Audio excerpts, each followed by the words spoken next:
For today's lesson, we will be going over the myth of Narcissus. It is the first of three myths we will be covering in our class, and I believe it is a good introduction for when you're first getting used to what a myth is and when you're first learning what a myth is. So before we hear the myth, we need to think about a few things. First, as you hear it, think about what type of myth it is. It could be a creation myth, it could be a foundational myth, or it can be a moral guidance myth. Next, we need to think about why the Greeks would tell this myth. Why was it important in their society and in their culture? And third, we need to think about what makes this myth important enough to be passed down through generation to affect us even in this day and for it to be important to us thousands of years later. So I'm going to read the myth to you. Traditionally, myths were told orally, so I will read it.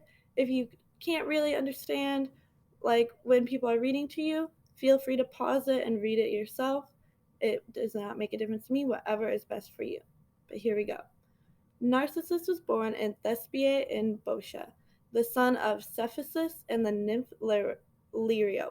His mother was warned one day by the seer Tiresias that her son would live a long life, as long as he never knows himself. As he reached his teenage years, the handsome youth never found anyone that could pull his heartstrings. Indeed, he left in his wake a long trail of distressed and broken-hearted maidens, and one or two young men fell by the wayside too. Then one day he chanced to see his own reflection in a pool of water, and thus discovered the ultimate in unrequited love and fell in love with himself. Naturally, this one-way relationship went nowhere, and Narcissus, unable to draw himself away from the pool, pined away in despair until he finally died of thirst and starvation. Immortality, at least of a kind, was assured, though when his corpse turned into the flowers which thereafter bore his name. So now that you heard the myth, we need to talk about what exactly happened to Narcissus. So basically, he fell in love with his own reflection. He saw himself in the reflection in the river and quite literally fell in love with it and could not move away. He didn't go to eat, he didn't sleep, he didn't drink any water. He simply just stared at himself all day, every day. And this type of myth is, wait a second, if you want to think about it, this type of myth is a moral guidance myth.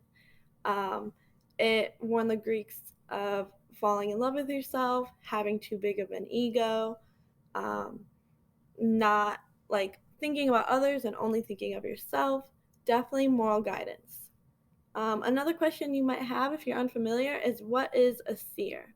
So this was very important in Greek myths. In ancient Greece, they had oracles or seers, and they were believed to know the future.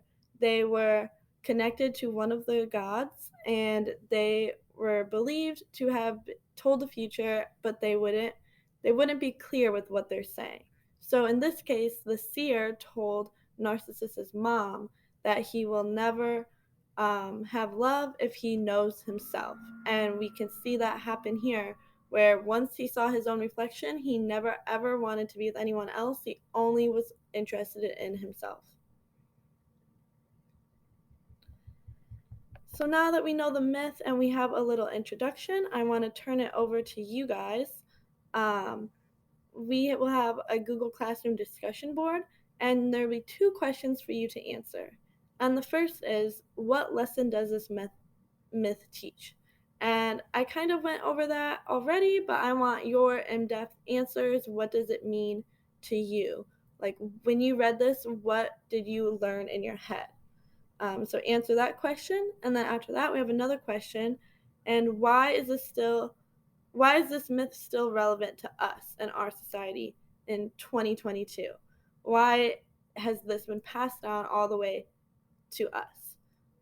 One thing that might pique your thoughts is where did we get the word narcissist? I feel like it might be an obvious one, but try to explain it best in your own words. And so yeah, get on Google Classroom and answer that discussion.